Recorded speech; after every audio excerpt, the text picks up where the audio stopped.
Nikola Tesla, हेडिस versus क्विशी वांग, Odin का secret plan और ब्रूनहिल्डे की back story. God of Ragnarok का सीजन 3 वाज एब्सोल्यूट सिनेमा। और बुद्धा वर्सेस ज़ीरोफुको वाली फाइट में इनकी एनिमेशंस का जो डाउनफॉल हुआ था वो भी अब ठीक होता हुआ नजर आ रहा है। In fact they even used CGI जो कि कुछ नहीं है, सही नहीं लगता, but overall fits perfectly.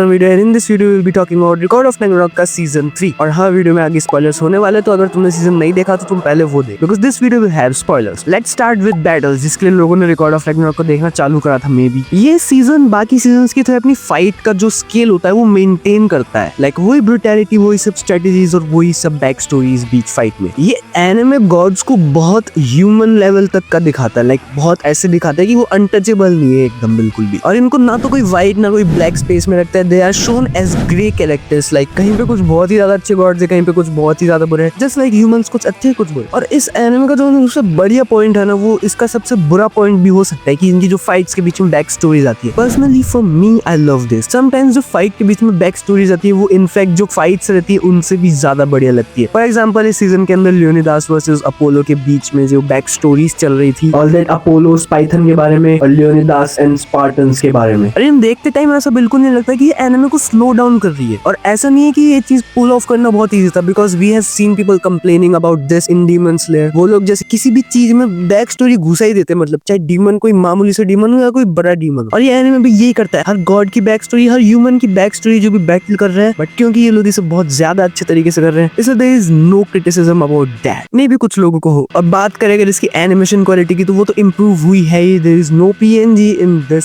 Anime. और हर जो तुम मैच देखोगे ना, उसमें ऐसे नहीं कि किसी भी रैंडम दो बंदों को पेयर कर दिया। उनके बीच में या तो ये लोग कुछ हिस्टोरिकल चीज दिखा देते हैं, या फिर उनकी स्ट्रेंथ, उनकी स्ट्रेटजीज को रिलेट कर देते हैं, या फिर उनके टाइटल्स को रिलेट कर देते हैं। Just like Qin Shi Huang versus Hades, इस सीजन का पहला battle, the first emperor versus the king of Helheim. And oh my god, this was the best fight in this season. मतलब कि हर एक ह्यूमन, हर एक गॉड हेडिस को ऐसे हाइप अप कर रहा था कि ये बंदा तो हार ही नहीं सकता। और जिस तरह से ये बंदा लड़ा ना, he became one of my favourite characters इस सीजन का। और इस फाइट का जो एंड था वो थोड़ा अनएक्सपेक्टेड था, जब क्विशी वांग हेडिस के वेपन को ही तोड़ देता है। एंड मैन, इसका कैरेक्टर ही इज सो कूल। इसकी अपीयरेंस से लेकर इसकी back story, everything was just perfectly written and drawn. और अगला battle Nikola Tesla versus Beelzebub का बैटल, वो ज्यादा फोकस करता है इंटेलेक्ट, इंफॉर्मेशन और साइकोलॉजिकल वॉरफेयर पे। और निकोला टेस्ला का जो कैरेक्टर था उसके ऊपर इन्होंने 3D एनिमेशन या CGI ऐसा कुछ यूज करा था। And I don't know, sometimes जो ये 3D एनिमेशन यूज करते हैं, ये कैरेक्टर्स के एक्सप्रेशंस को लिमिट कर देता है, मेरे को ऐसा लगता है। This is my opinion. For example, हम One Piece, My Hero Academy ऐसे एनिमे के अंदर जो एक्सट्रीम एक्सप्रेशंस देखते हैं ना, सिर्फ ड्रॉ करके ही बन सकते हैं, वो इनमें नहीं देखने को मिलते। And I think that's very unique and beautiful part about 2D animation. But उसके अलावा everything else about his armour, वो जो इन्होंने यहाँ पे ऐसे गोले से लगा रखे थे उसमें दोनों हाथों पर चेस्ट पे, उसके लिए 3D एनिमेशन करना जरूरी था, बिकॉज उसी तरह तुम उसे फील कर पाते निकोला टेस्ला के आर्मर को। बाकी इस फाइट के बीच में द फिलाडेल्फिया एक्सपेरिमेंट के बारे में भी बात हुई थी। एंड जब ये लोग इसके बारे में बता रहे थे, मुझे लग रहा था कि ये ऐसे इन्होंने कहानी बनाई है मन से। बट फिर मैंने सोचा कि ये ह्यूमैनिटी में कुछ हुआ था, तो ये लोग उसकी कहानी तो नहीं बना सकते मन से। मतलब ये लोग भले माइथोलॉजीज में कुछ भी घुसा सकते हैं अपने मन से, लेकिन जो असली हिस्ट्री है उसके अंदर तो वो चेंज नहीं कर सकते। तो मैंने इसके बारे में पढ़ा and this was real. The Philadelphia experiment is a popular urban legend about a secret US navy ship इन 1943। जो फिलाडेल्फिया नेवल शिपयार्ड था, वहां पे एक शिप USS एल्ड्राइज इनविजिबल हो गई थी, रेडार में शो ही नहीं कर रही। और ऐसा कहा था कि कुछ दूर कुछ मछुआरों को वो शिप दिखी थी, यानी कि वो शिप टेलीपोर्ट हो गई थी। और उसके अंदर जो क्रू मेंबर्स थे उनकी बहुत बुरी हालत हो गई थी। कुछ के हाथ पैर ऐसे टूट गए थे, कुछ आधे कट चुके थे, कोई दीवार से चिपका हुआ था। और जो लोग बच गए थे उनकी मेंटल हेल्थ खराब हो गई थी। Like this is what people say about this. लेकिन जो US नेवी ने इसके बारे में बताया वो ऐसा कुछ नहीं कहता। लोग ऐसे भी कहते हैं कि ये लोग सीक्रेट रखना चाहते हैं, that's why they are not telling what really happened. अब जो तुम्हें मानना तुम वो मान सकते हो। बाकी निकोला टेस्ला और बेल्जेबब की बैटल के ऊपर आते हैं, जो कि जिसका एंड मेरे को अच्छा नहीं लगा। Nikola Tesla should have von that battle. Like उस बंदे ने अपना हाथ कटवा लिया था, उसने अपना हाथ टेलीपोर्ट कर दिया था, उसके बाद कैसे हार सकता है वो। बाकी अगली बैटल लियोनिदास वर्सेस अपोलो, वो उस लेवल को अचीव नहीं कर पाई जो कि पिछली 2 फाइट्स ने करा था। बट अगर मैं इसमें कैरेक्टर्स की बात करूं, लियोनिदास एंड अपोलो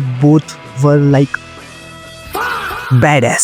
खास करके अपोलो का कैरेक्टर, जिसको पहली बार देखने के बाद तो मैं सोच रहा था कि अच्छा गॉड नहीं है ना, ये अच्छा गॉड नहीं हो सकता, but that was not the case. और इनकी बैटल के एंड में मेरे को लग रहा था कि ये तो लियोनिडास जीत जाएगा, हरा देगा, ये इसको नहीं बच सकता ये अपोलो, बट नहीं, हार गया है बंदा। और अब record of Ragnarok is standing at 5 win for gods and 4 wins for humanity. और अगला जो बंदा लड़ने जा रहा है ह्यूमैनिटी की तरफ से वो छोटा वाला स्वॉर्डमैन है, जिसके बारे में मुझे कुछ नहीं पता। और गॉड्स की तरफ से भी कोई आ रहा है, कोई सुसानो, पता नहीं क्या नाम था। बाकी सीजन 3 इस एनिमे को और ज्यादा एक्सपेंड कर जाता है इसके लास्ट के एपिसोड्स में जो हुआ उसकी वजह से। ओडिन का एक हिडन प्लान, जो कि बुद्ध ने अपना थोड़ा एज्यूम करा था, और फिर जाके ओडिन को कन्फ्रंट करा, एंड ओडिन का दिमाग खराब हो गया कि इसको ये सब कैसे पता चला। और फिर वहां पे बेल्ज़ेबब आ जाता है क्योंकि उसको भी ओडिन के ऊपर शक था। और इसके साथ उन्होंने ब्रुनेल्डे की बैक स्टोरी करेक्ट करी है कि उसके किसी एक्स सीजफ्रीड को ओडिन ने टार्टरस के अंदर कैद कर रखा है। टार्टरस एक प्रिजन है जो कि लाइक सबसे डीप, सबसे खतरनाक जो प्रिजन है हेलहाइम के अंदर वो। और जो एमएचसी के अंदर जो टार्टरस नाम की प्रिजन थी वो भी यहीं से लिया गया, मतलब माइथोलॉजी से लिया गया। So guys that was it for this video. Tell me in the comment section तुम्हें ये सीजन कैसा लगा। For me it was really good. पिछले 4 एपिसोड्स जो आए थे बुद्धा वाली फाइट के,